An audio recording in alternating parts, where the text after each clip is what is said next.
Alright, what's up everybody? So the last video from the new update for the time being, but let's look at hard mode. Do I want to say I did this first try? Of course I did it first try. Did I get the super duper score? Nearly. Just a few tweaks here and there, and I think it's mainly because I think I missed a few rainbow bears during it. I don't know if it's gonna, that would have matched the, I think the potential 4 to 5 million I'm missing.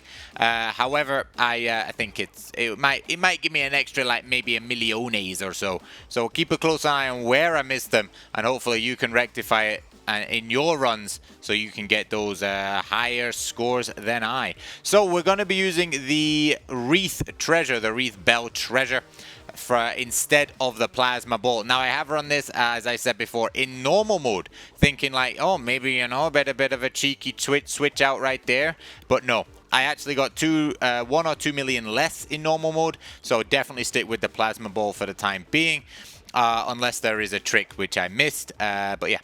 So in this mode, we're gonna do. There's a lot more jumping to do. We still have the special timekeeper jellies, which are gonna help us traverse the map, which is excellent. I really like that. Really like that addition overall. I really like this like time is over kind of theme as well that we're going for. Overall, there is a slight increase in speed, but that should not.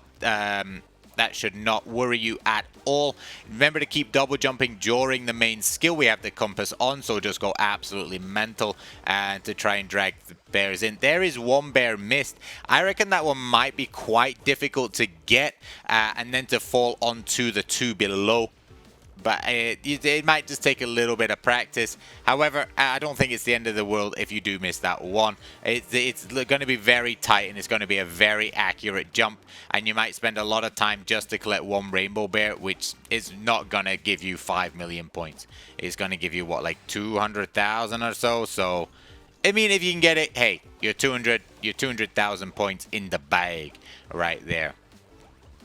But yeah. It's a little bit. It will be a longer run of once again. I think 5 to 6 minutes somewhere in that area, but it's very samey. You know what I mean? I do like these clocks though that are rotating on the bottom, and you have to like stand on the platform as they rotate. I really do like the design, but yeah, overall you'll see a lot of the same stuff from the normal mode, so there's not really any big changes to the hard mode. It's just a longer run with a lot more jumping, so you know, be careful and be ready for more accurate jumps, which is pretty much what hard mode has become. Is no longer, I always bring it up, but like the hydrangea one was the one which had the most hardest of the strats, because you had to do some expert like last minute jumping in order to get the health and stuff. So there is none of that really here, unless, you know, there's a special trick, as I've said, to get even more points. But yeah, I think we're just like normal mode. We are missing about 4 or 5 million points.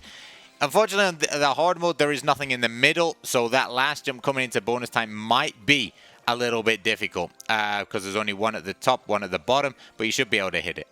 Now here, this is what's called my phone not registering, or the game not picking up my jump button being pressed, and it just jerks me up a little bit, and I have to actually pause the whole game and then unpause it, and eventually it will just fix itself. It's such a weird bug, or I don't know, technical issue. I don't know. It just happens randomly through the run. In bonus time, it's super annoying because I miss a lot of points, but it's not the end of the world usually. If it happens in a run, it pretty much means I've got to restart the run because I end up hitting or falling in a hole. 2 rainbow bears missed there. I should have probably spammed a lot quicker and a lot sooner. However, I don't think it's going to make the world of difference. Luckily, I still had invincibility right there. Otherwise, I would have been down that hole. But it was calculated. It was calculated once again as we go through. So, yeah, it is a long run. There is health galore. The potions that you see as well, the green potions, those are because out of like the exhaust, it's actually emitting a gas which will poison you and cause you to lose health. And the green potions will actually give you health back and cure you. However, if you're not poisoned, they're just going to give you straight health back. So yeah, don't get poisoned. Unless it's some kind of like, you know, oh, if you're poisoned, you get double points, and in that case, you know, you might want to, and then you're gonna get more. But I don't think that is a mechanic in the game. It's so weird here where how the green bar also disappears behind the obstacles, which is a very peculiar. I didn't quite expect that. But here you need a last minute jump into the time is over, and there is 700,000, nearly 701. But I think that was a pretty good run, especially for a first try. If you've seen anything that you can make improvements on, go ahead and do it, get a high score. Until next time, like, comment, and subscribe. Bye-bye.